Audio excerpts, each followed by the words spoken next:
Welcome back to the Deep Dive.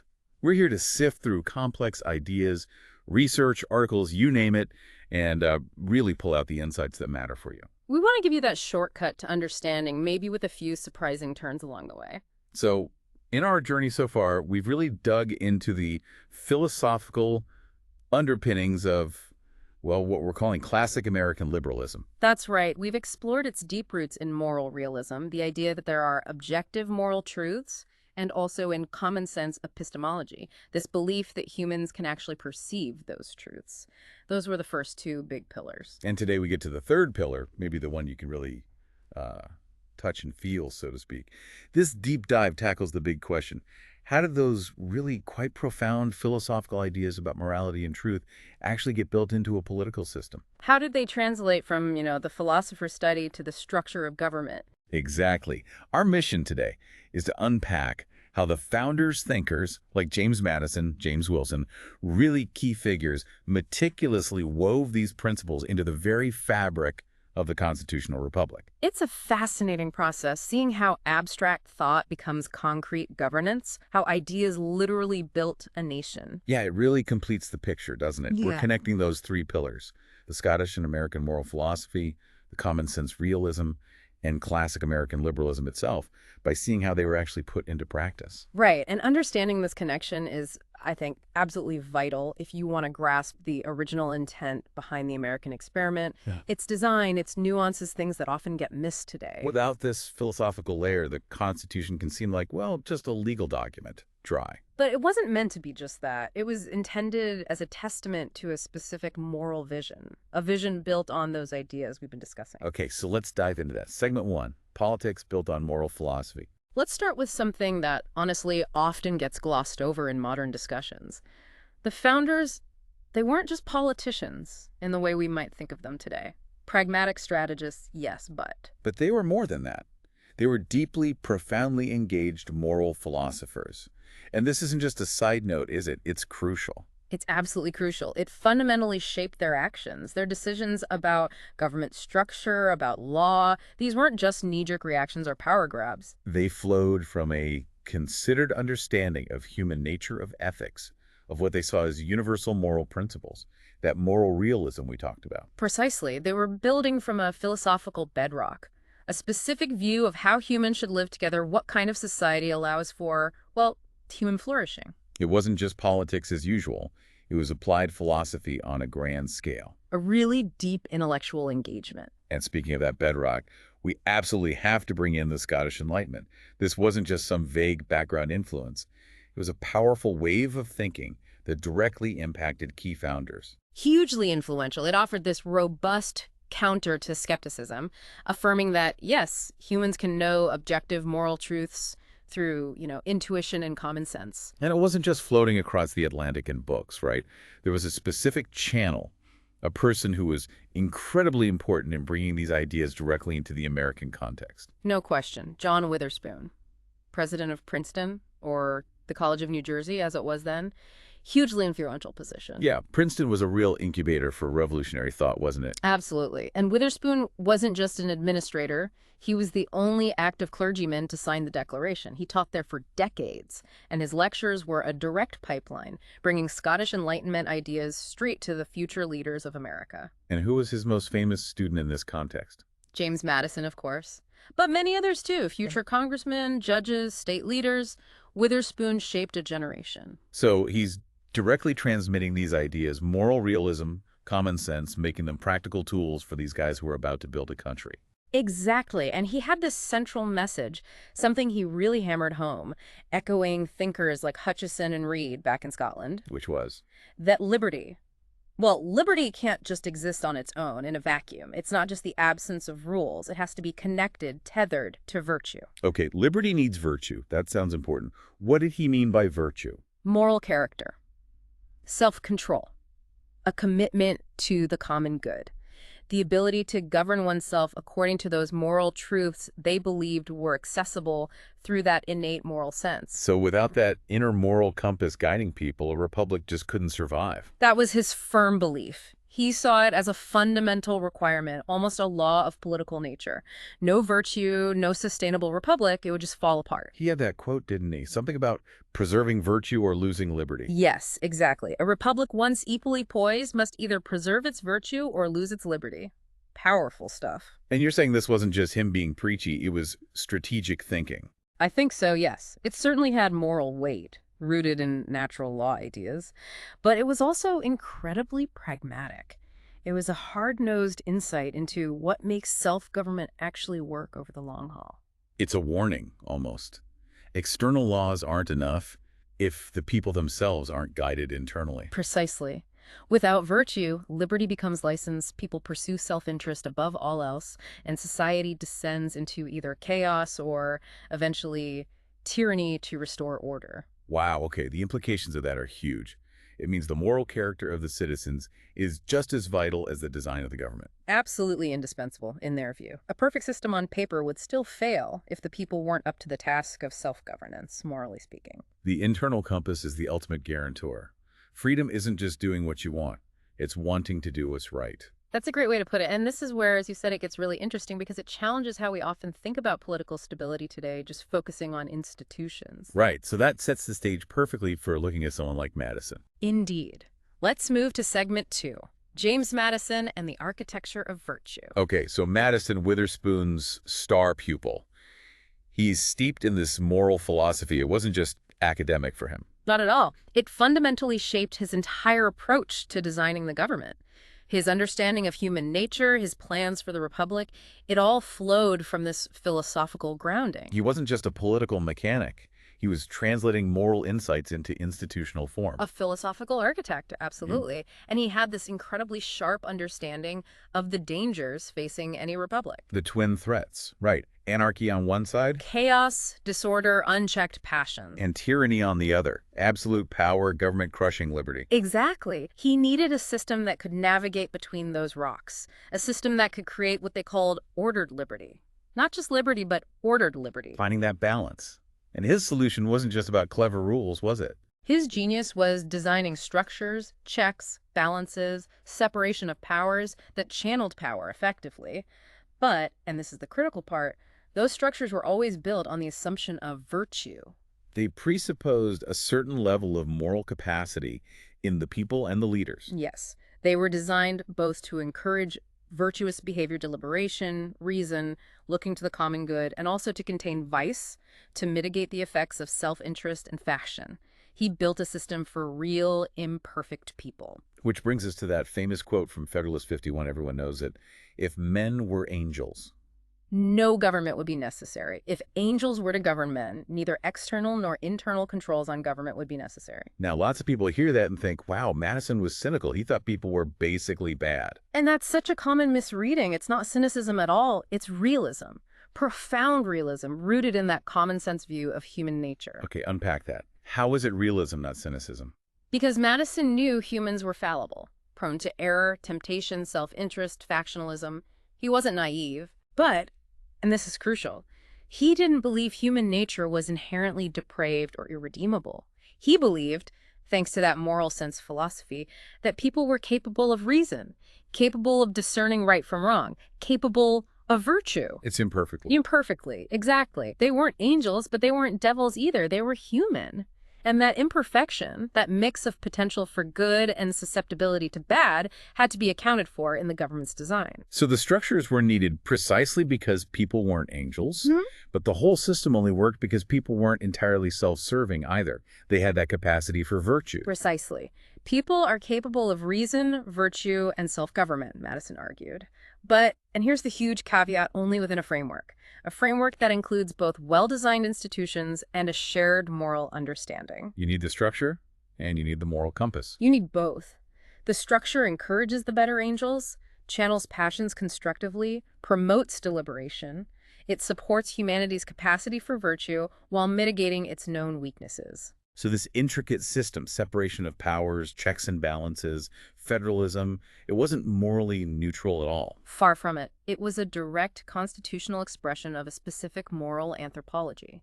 a specific understanding of what human beings are like, their potential and their limits. Can you give an example of how a specific structure reflects that? Sure, think about the bicameral legislature. The House, more directly reflecting immediate popular passions, and the Senate, designed to be more deliberative, slower, a cooling saucer, as Washington supposedly called it. That structure itself assumes that popular passions can sometimes be wrong or need checking by reason. Exactly. It acknowledges human fallibility, the risk of impulsive decisions driven by faction or short-term thinking. It builds in a mechanism for pause, for reflection, for hopefully allowing reason and a concern for the longer-term common good to prevail. And federalism, too. Dividing power between states and the national government. Same idea. It diffuses power, making tyranny harder. But it also creates multiple levels where citizens can participate in self-governance, fostering civic virtue and responsibility.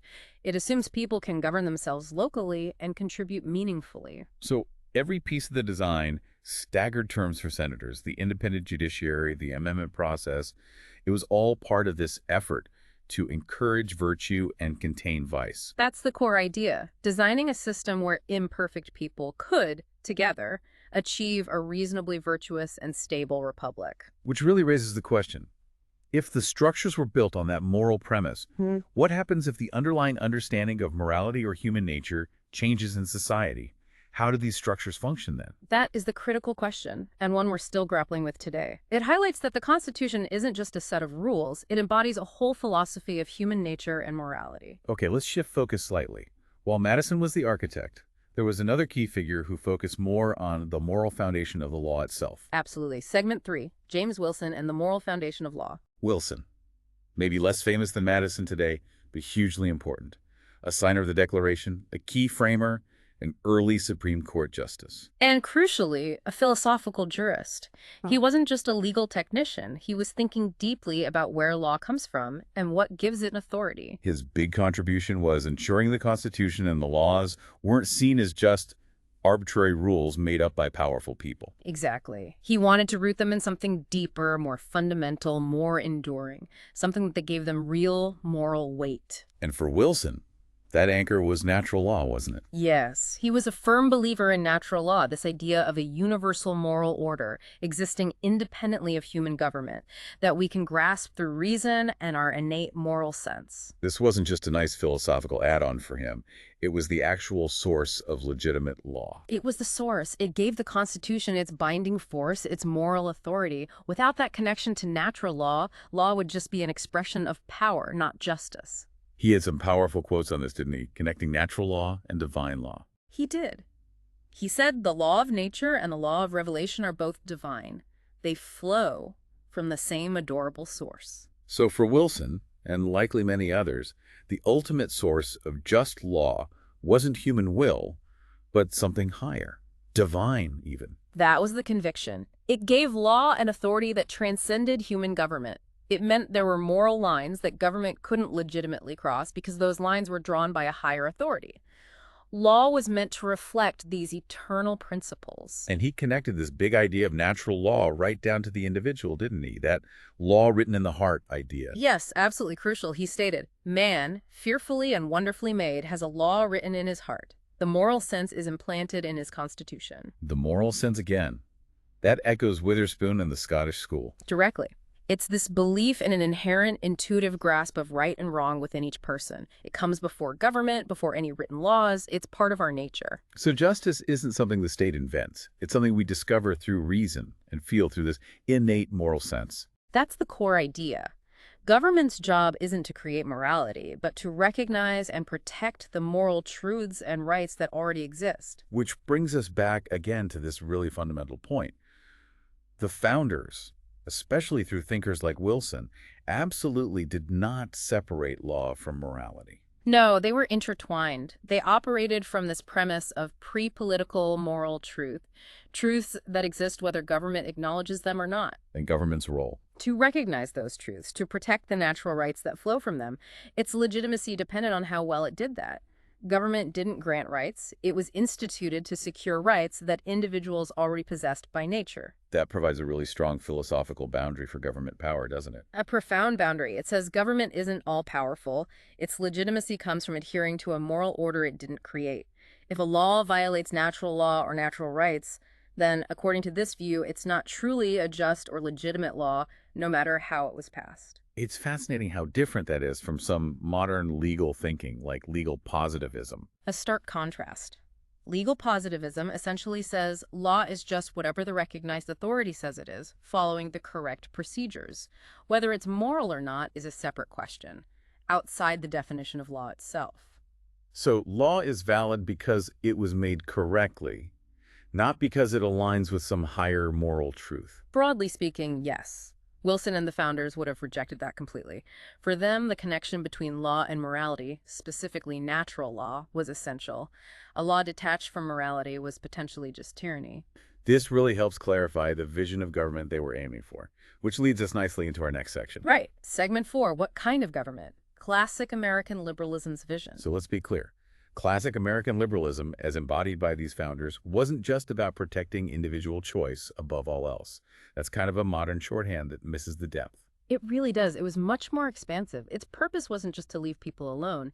The government's role, its profound purpose, was to create the necessary conditions, the essential space for virtue to flourish in freedom.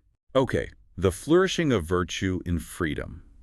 What does that mean practically? It means enabling people to live morally upright lives, to govern themselves responsibly, and to contribute positively to the republic. It's not just about your right to choose, but about fostering an environment where people can choose the good and live together well. It sounds like a more communal vision, or at least one where individual freedom is understood within a moral and social context, not just isolated individuals doing their own thing. Exactly. True liberty wasn't seen as just an absence of constraint. It was an active capacity for moral self-governance. The freedom to live responsibly, to pursue virtue, to contribute to the common good. Which explains why the Constitution is designed the way it is limited government, yes, but highly ordered within those limits. Precisely. That design reflects this core belief. Liberty, to be real and lasting, needs direction. It needs guidance from both just laws, rooted in morality, and individual virtue, rooted in that moral sense. They weren't aiming for license, were they? Unrestrained, do whatever you want freedom. Definitely not. They feared that. They saw where that led chaos, the abuses of liberty Madison warned about. Their goal was much more ambitious. Ordered liberty. Ordered liberty. Define that again for us. It's that state where free individuals, guided by those shared moral truths we've been talking about, the ones from natural law, grasped by common sense, govern themselves responsibly within a framework of just laws. It's a balance. Freedom and responsibility. Individual rights and moral obligation. A delicate balance, yes, rooted in a shared understanding of right and wrong. It's freedom to do what's right, not freedom from all moral constraints. It requires self-control, civic virtue. Okay, this is crucial then. Classic American liberalism is not libertarianism. We need to make that distinction crystal clear. Absolutely essential distinction. Both value freedom, but they diverge significantly on the why and the how. Libertarianism often focuses on maximizing individual autonomy, minimizing government interference as much as possible, almost as an end in itself. Generally, yes. The emphasis is often on negative liberty, freedom from coercion. Classic American liberalism, while deeply valuing freedom from tyranny, also emphasized positive liberty, the freedom to pursue virtue and participate in self-government. It saw a role for government, limited but purposeful, in fostering the conditions for that. So classic American liberalism wouldn't say government should just get out of the way entirely. No, it would say government should be limited, yes, confined to its proper sphere, primarily protecting natural rights. But within that sphere, it has a purpose: to uphold justice, promote order, and create a framework where virtuous liberty can thrive. It's not about maximizing choice regardless of moral content. It's about enabling morally grounded self-governance. So it's liberty with virtue. Yes. And law with morality, laws deriving legitimacy from that higher moral order. And government with limits, but also with purpose. Exactly. The purpose being to support a free and virtuous society. Freedom wasn't the ultimate end goal. It was the necessary condition for achieving that virtuous, self-governing republic. Understanding that really shifts how you view early American thought, doesn't it? It's not just about individualism. It's about building a specific kind of moral community. A community capable of sustaining freedom through shared values and responsible self-governance. Okay. So that was the vision. But things change. Let's look at where we might have deviated. Right. Segment 5. where we've deviated, and what it means. So let's fast forward to today. When you look at contemporary politics through this historical lens, it seems like a lot of that original understanding has faded. It does seem that way. Much of the philosophical and moral foundation we've discussed feels, well, forgotten, or actively rejected in some cases, sidelined at the very You least. see the symptoms, right?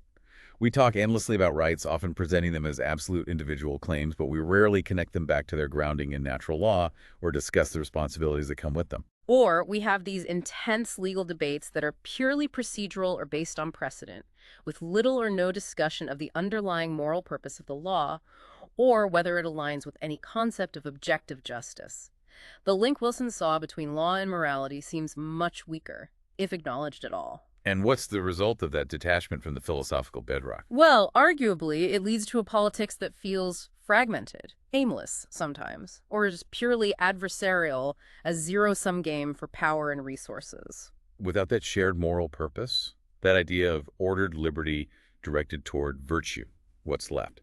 Just competing interests. It can feel that way. Less reasoned debate about the common good based on shared principles, and more clashes between different groups pursuing their own preferences or perceived rights, without a common moral language to appeal to. Madison saw this coming, didn't he? That warning about the abuses of liberty. He was incredibly prescient. Liberty may be endangered by the abuses of liberty as well as by the abuses of power. And again, just to be clear, that's not him saying we need less liberty. No, not at all. It's not an argument for authoritarianism. It's a deep constitutional insight based on that realistic view of human nature. It's recognizing that freedom, if it becomes purely licensed, unrestrained, undirected by any moral compass or sense of responsibility, can actually destroy itself. Exactly. If people use their freedom simply to pursue selfish ends, to undermine social trust, to disregard the common good, the resulting disorder and conflict can make people willing to trade liberty for security or order imposed from above. Unfettered freedom can paradoxically lead to its own demise. So the erosion of that shared moral framework, that understanding of virtue, it's not just an abstract philosophical loss. It has real-world consequences for the stability and flourishing of a free society. That's the argument, yes. Without that foundation, freedom can devolve into fragmentation and disorder, potentially leading to outcomes the founders desperately wanted to avoid. This whole discussion sets up a really important contrast, doesn't it, between this classic American liberalism we've described and what came later. It leads directly to that comparison, which is why, in our next deep dive, we're going to explore how American progressivism, often called modern liberalism, consciously diverged from this classic view. Right. Modern liberalism, as we'll explore based on the sources, tends to see liberty more in terms of, say, self-expression, individual fulfillment. And often sees the state as having a positive role in enabling that fulfillment, perhaps through promoting equality of opportunity or even outcome. The government becomes an active agent in helping individuals achieve their self-defined goals. Which is quite different from the classic view we've laid out today. Liberty is ordered freedom, grounded in virtue, within a moral order that exists before politics. A fundamental difference in the understanding of liberty, morality, and the role of government. And we'll trace how the progressive era brought major shifts. Things like redefining the Constitution not as a fixed framework based on timeless truths, but as a living document that should adapt to changing times and expert opinions. And also subordinating the idea of fixed pre-political natural rights to the idea of dynamic historical forces. Rights become things that evolve or are granted by society or the state, rather than being inherent and inalienable. And shifting away from moral realism towards a more pragmatic, almost managerial view of government. Yes, viewing government less as upholding a moral order and more as an instrument for solving social problems, managing society, often through expert administration, a kind of social engineering, you might say, a move away from moral self-governors towards expert managers. Which leaves us with a really provocative question to think about until next time.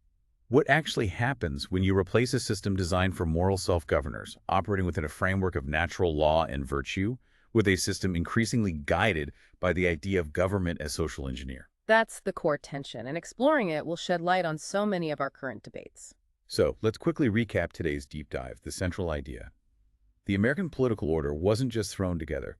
It was consciously built on a specific moral philosophy. A philosophy that saw objective moral truths, believed humans could know them, common sense, and understood liberty not as license, but as ordered freedom, freedom guided by virtue and those pre-existing moral realities. That was the blueprint. We really encourage you to think about how this historical understanding might challenge or maybe enrich how you view political debates today. Does it change how you think about rights, about the purpose of law, about what we should expect from government and from ourselves as citizens? Because the final thought we want to leave you with is this. If this intricate architecture of American government was truly built on a specific understanding of human nature, morality, and truth, what does it mean for us now if those foundations are being questioned or eroded or maybe just forgotten in the noise of our current political landscape? What are the implications when the philosophical assumptions change, but the structures remain? Something to definitely mull over. We hope you'll join us next time as we continue this exploration by looking at the rise of progressivism and its different vision for America. Until then, thanks for joining us on The Deep Dive.